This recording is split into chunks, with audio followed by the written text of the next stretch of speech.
Ayas Tuan Kota, saya kebetulan dari Maluku dan dosen baru di Universitas Balikpapan. Teknik industri. Oke, satu kata buat Pak Rocky Gerung, Anda memang prof. Oke, terima kasih. Dan hari ini saya akan menggeleng kepala juga. Dari semua pemikiran Pak Prof, saya ikuti walaupun beberapa poin yang banyak yang saya tidak sepakat juga. Oke, yang pertama ketika berbicara tentang NKRI harga mati. Saya sudah mencoba, kita sudah beberapa kali untuk meminta bahwa NKRI itu bukan harga mati. Buktinya kita minta merdeka, Maluku minta merdeka, tidak dikasih. Dan kemudian dulu saya punya militansi itu kuat. Kemudian bahkan kalau misalkan Pak Rocky Gerung bilang bahwa kita harus mendirikan negara federasi seperti Amerika, bahkan saya bilang saya mau merdeka sendiri. Tapi fakta membuktikan bahwa konflik Indonesia tidak semudah membicarakan tentang konflik seperti di Amerika.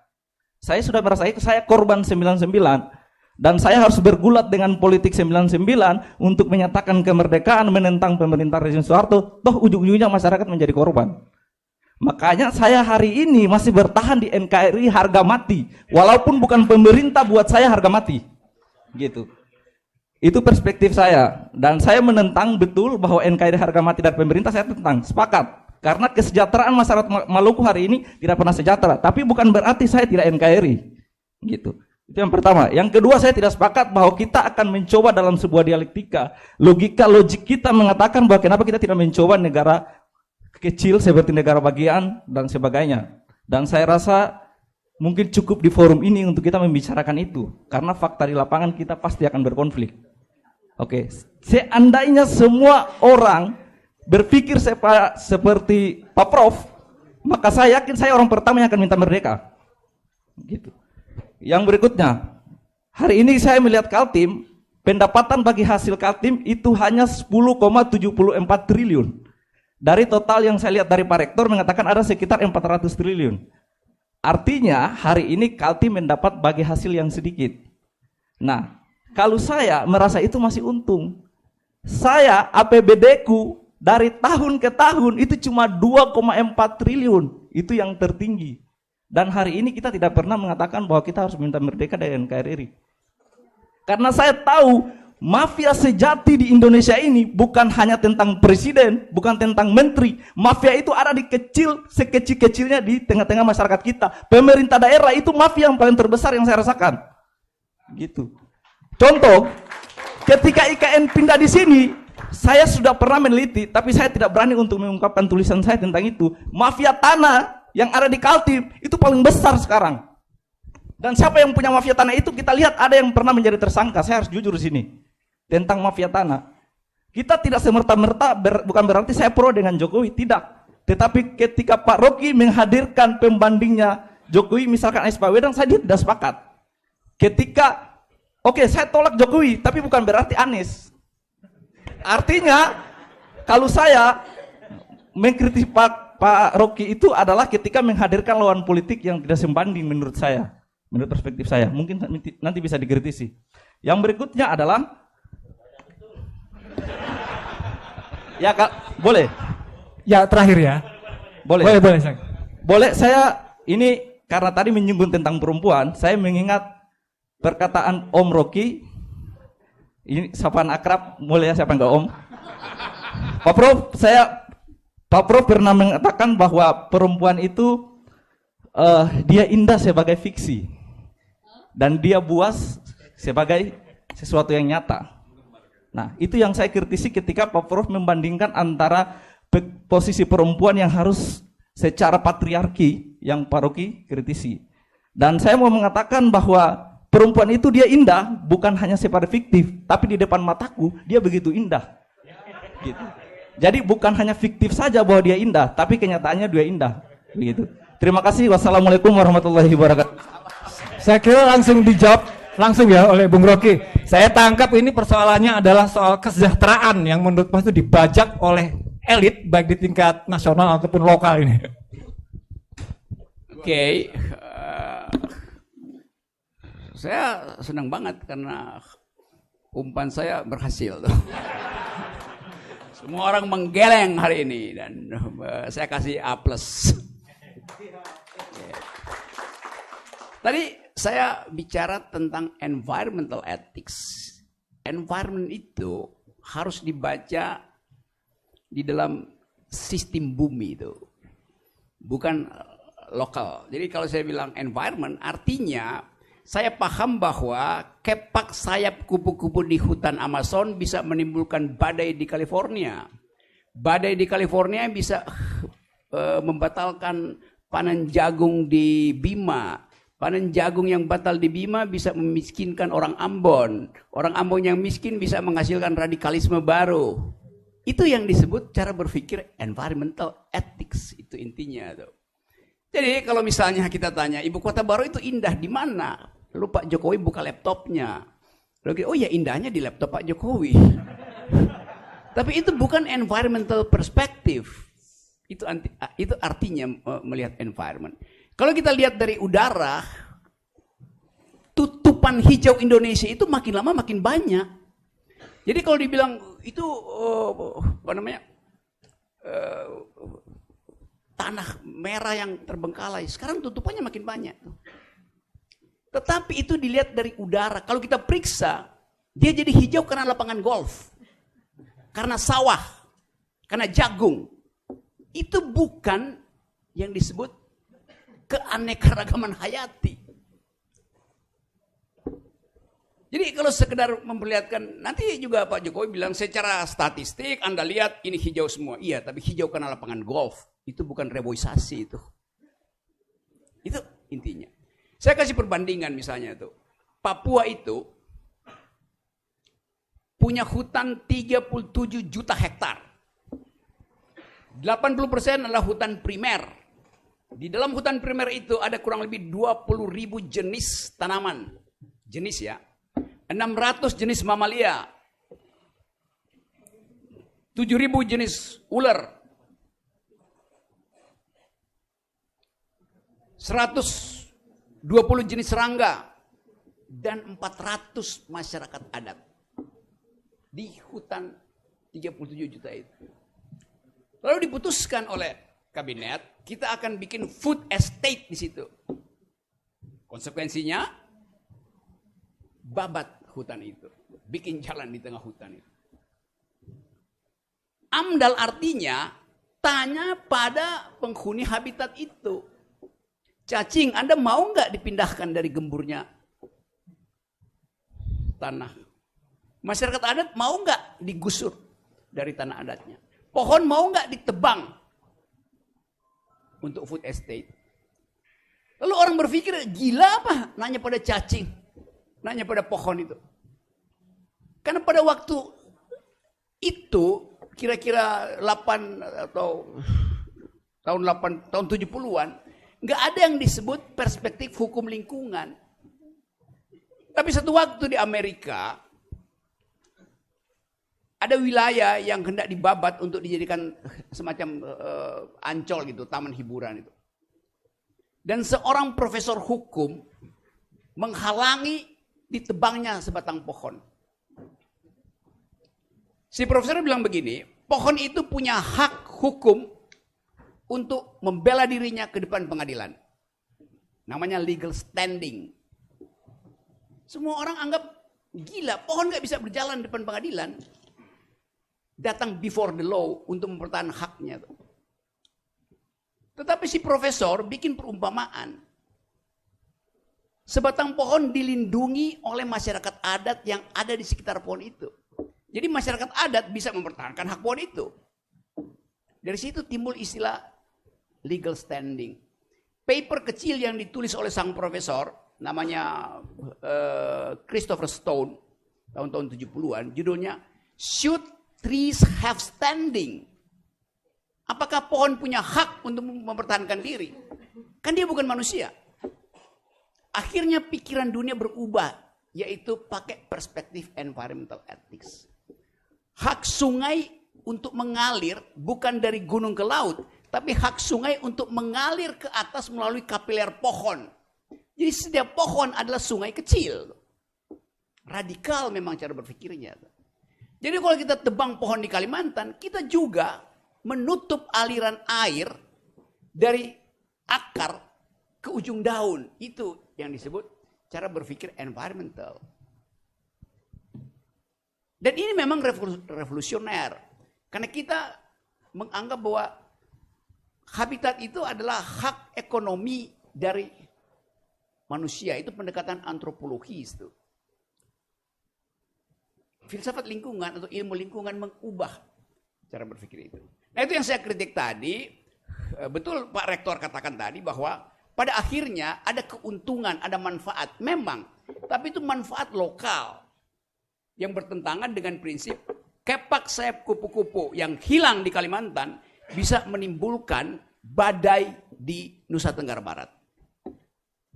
Itu yang namanya keadaan homeostatis yang diganggu. Itu cara berpikir filosofi itu. Lain dengan cara berpikir kabinet pasti menganggap bahwa oke, lebih baik diaktifkan lebih dahulu, ada daya beli. Tapi saya tahu kecerdikan dari rektor Uniba. Yaitu yang penting jalannya dibikin dulu. Airnya dialirin dulu. Itu juga berguna sekali kan. Jadi kalau IKN-nya batal, Pak Rektor, bagus juga. Batal, tetapi jalannya udah jalan. Kan begitu. Kecerdasannya begitu. Nanti saya akan bocorkan ilmu ini ke rektor-rektor yang lain. Supaya minta dana riset, penting itu, agar supaya ada pertukaran pikiran semacam ini di universitas, yaitu duel argumen, biasa aja kan. Tapi kalau misalnya ilmunya Pak Rektor ini diketahui publik, semua kota provinsi akan minta dibuatkan ibu kota. Supaya ada jalan tol dibangun, supaya macam-macam gitu kan. Tapi sekali lagi, saya terangkan itu dari perspektif filosofi. Saya ambil bagian makronya itu. Karena kalau kita bicara tentang environment, kita harus kaitkan dengan efek ekologisnya terhadap keadaan lain. Di tempat yang lain, bukan sekedar di Indonesia, tapi di tempat yang lain. Itu poinnya. Tapi ini bab pertama, nanti kita akan bicara lagi. Dan kan,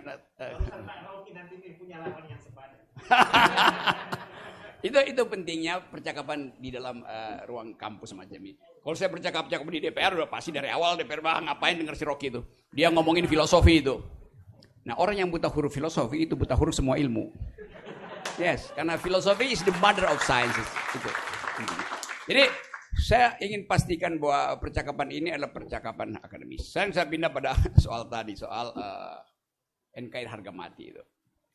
Kalau kita lihat sejarah bangsa-bangsa, semua persatuan yang dipaksakan dalam bentuk harga mati, pan Americana, pan Britannicana, atau pan Sovietika, itu semuanya berantakan. Kenapa? Karena selalu ada keinginan untuk mengendalikan dari pusat. Itu bahayanya tuh. Dan pengendalian itu jadi racun di dalam diri kekuasaan. Kekuasaan selalu ingin mengendalikan.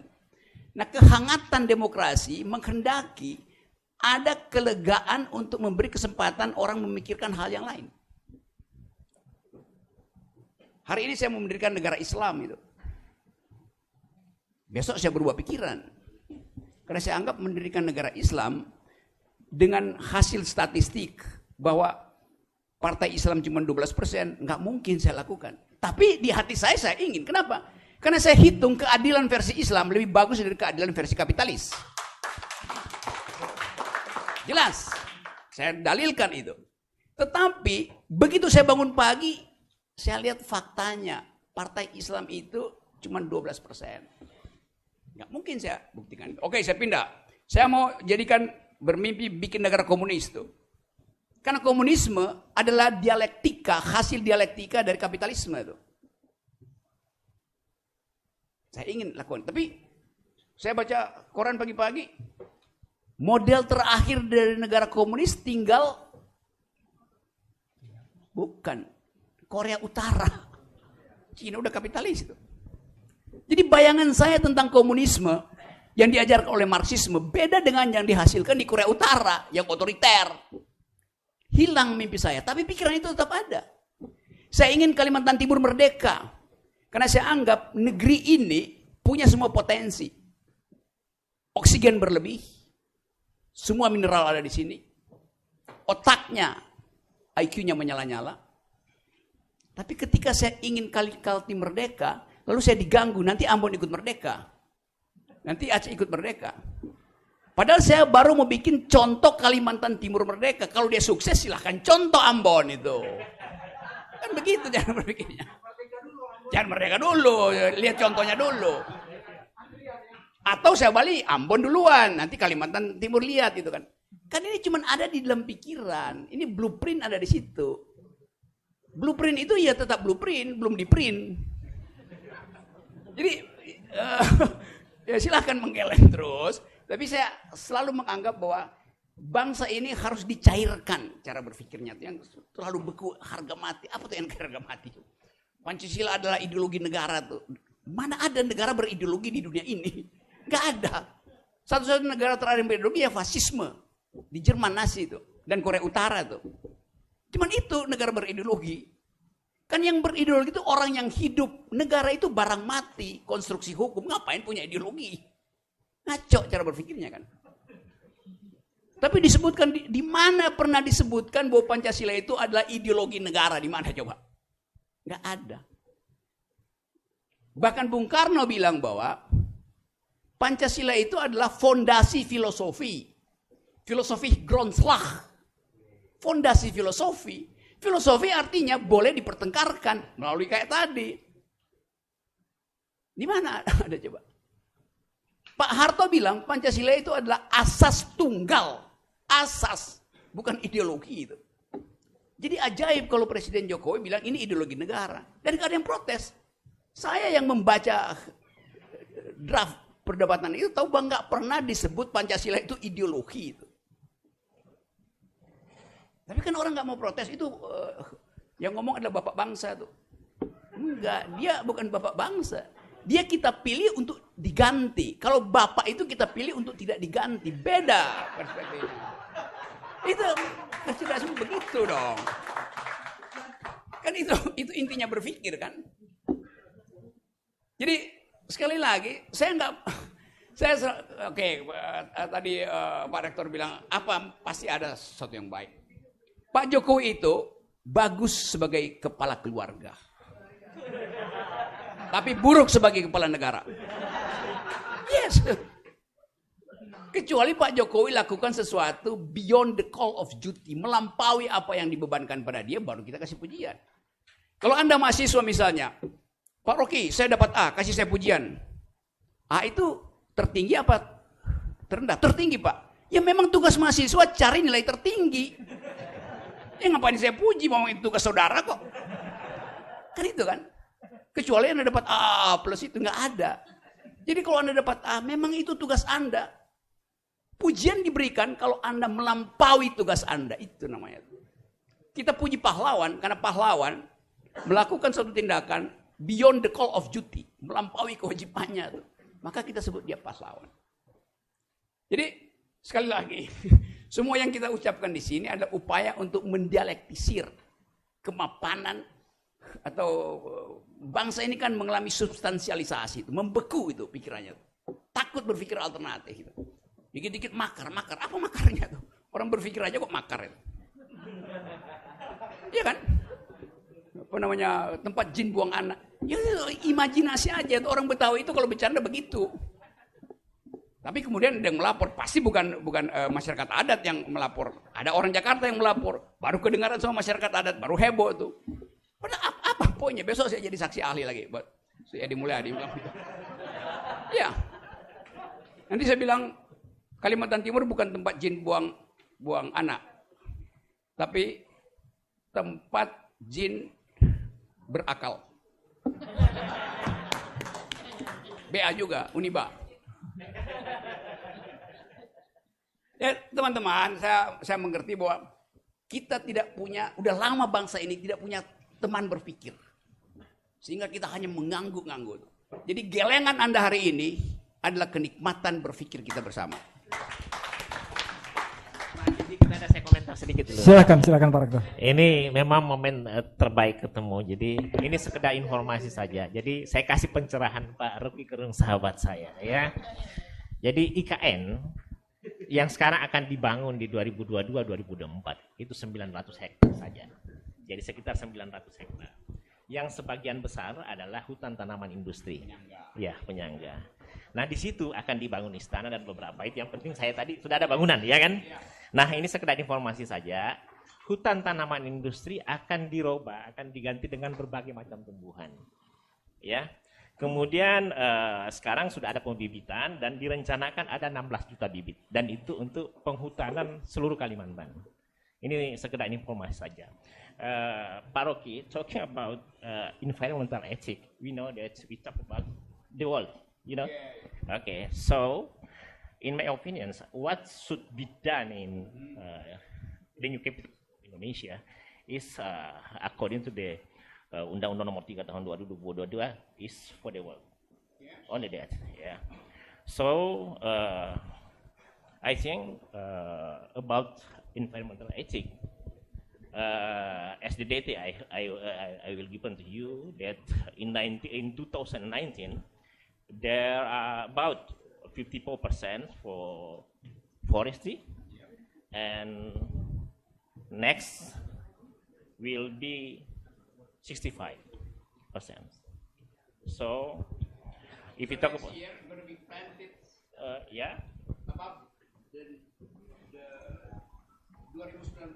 Yeah. About that is about 65%.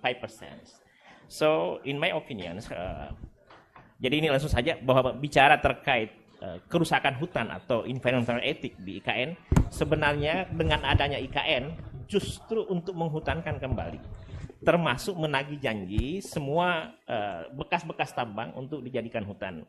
Akan tetapi kalau kita tidak usah bicara, kita bicara 2024 saja.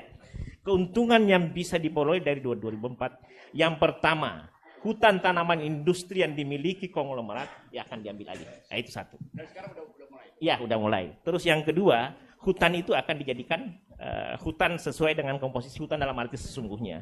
Yang ketiga, insya Allah akan bermanfaat. Setelah 2024 itu soal lain. Yang penting kasih jari dulu itu. Ya, sekian. Itu aja. Terima kasih. Assalamualaikum warahmatullahi wabarakatuh. Baik, terima kasih. Saya kurang paham Pak Rektor yang terakhir itu bahasa apa itu.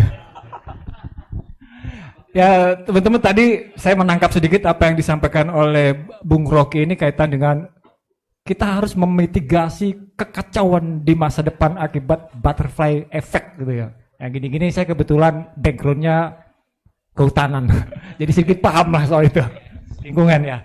Silakan. Yang kedua, karena kami yang ada di depan ini sangat memuliakan wanita, maka pertanyaan kedua kami berikan kepada mahasiswi. Pada mahasiswi ada? Ada dari mahasiswi? Mama? Atau silahkan mahasiswa.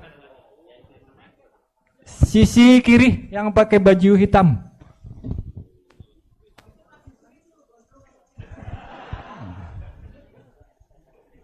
Mas Gondrong.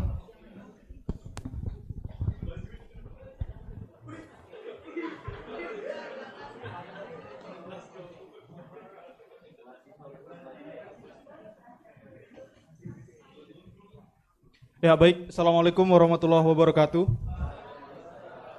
Shalom, Om Swastiastu, Namo Buddhaya, salam kebajikan bagi kita semua. Hidup mahasiswa, hidup rakyat Indonesia, hidup wanita yang melawan, merdeka.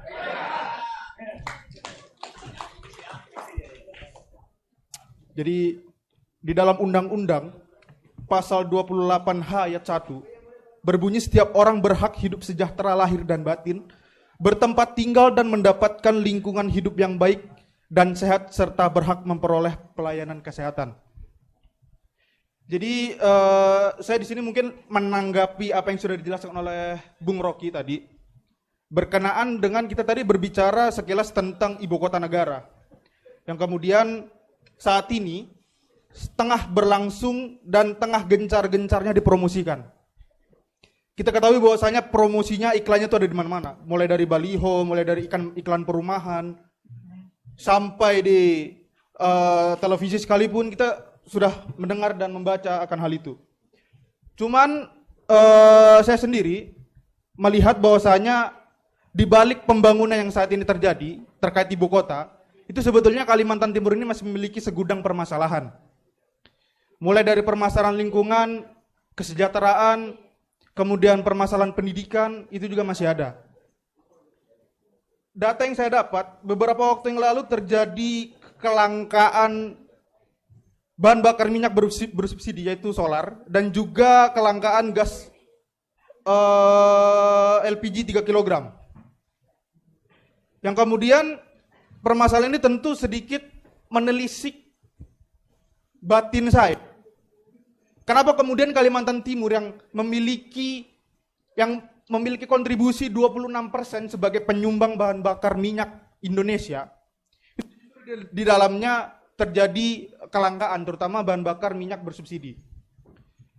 Kemudian dari sisi lingkungan, di Balikpapan sendiri ada beberapa kasus seperti misalkan kasus smelter di mangrove. Dan yang saya dapatkan datanya terkait hutan yang ada di Kalimantan ini sebesar 70% hutan di Kalimantan Timur. Di mana 60% dari hutan tersebut itu merupakan hutan produksi. Secara bagi saya, ketika kemudian hutan tersebut dirambah dan dirubah menjadi daerah-daerah yang tidak menyediakan ruang resapan air, otomatis ini akan berpengaruh kepada ruang-ruang kehidupan. Contoh misalkan terhadap ekosistem hutan yang ada.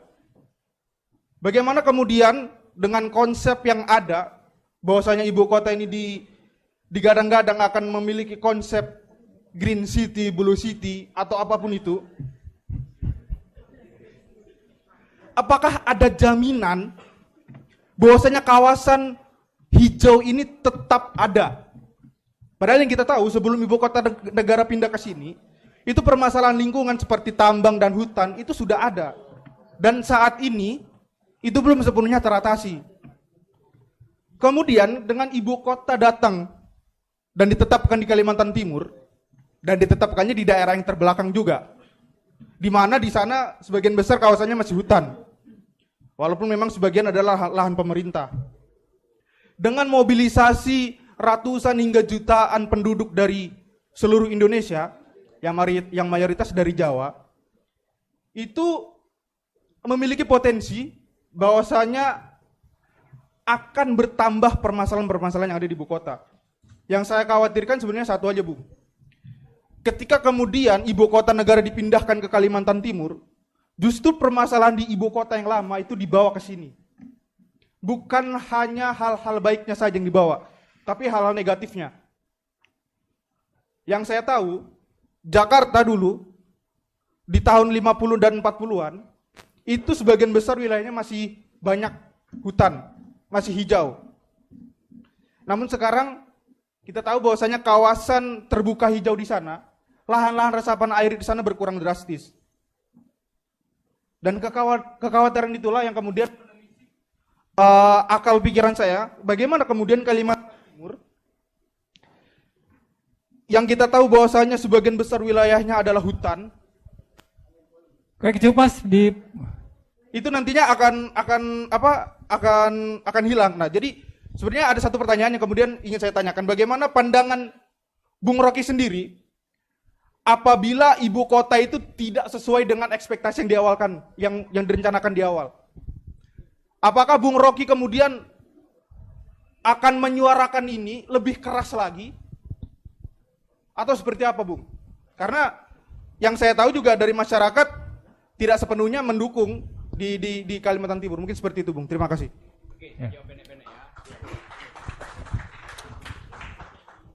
Oke, saya akan jawab lebih pendek dari pertanyaan Anda.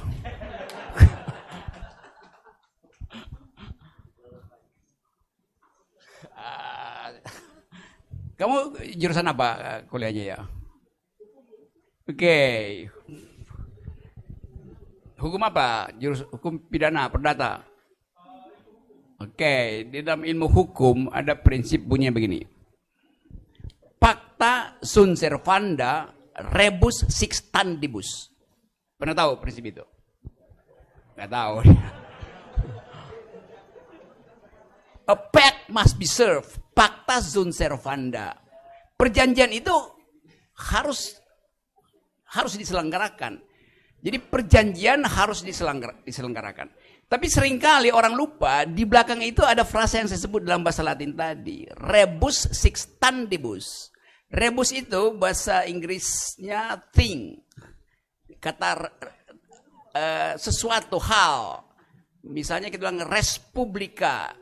Hal-hal menyangkut publik, urusan publik. Rebus sixtantibus. Six artinya masih seperti itu. Standibus artinya, bahasa Inggris apa standibus ya? Stand still. Jadi kita sebut perjanjian harus dijalankan bila syarat-syaratnya masih seperti itu. Pada waktu perjanjiannya dibuat, itu namanya prinsipnya rebus sixtantibus. Okay.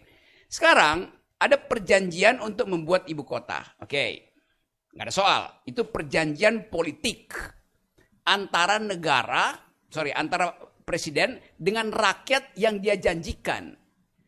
Pertanyaan kita, apakah di awal kampanye presiden ada janji itu? Nggak ada. Berarti rebus sixtantibusnya tidak ada. Jadi batal demi akal. Itu intinya tuh. Tapi kemudian, karena itu saya mau terangkan, kemudian ide itu tiba-tiba muncul. Lalu ditarik ke belakang. Ada ada Pacta sunt servandanya, yaitu sejak Presiden Soekarno. Presiden Soekarno juga mau pindahin ke Palangkaraya. Tapi rebus sixtantibusnya beda. Presiden Soekarno menginginkan ada ibu kota yang dibangun sendiri oleh rakyatnya tuh. Oke. Sekarang Presiden Jokowi bilang, oh iya itu kita bangun sendiri juga. Ya tapi investornya investor asing, arsiteknya arsitek asing segala macam. Oh itu nggak ada soal, karena dunia udah berubah. Mending kita pakai tenaga asing.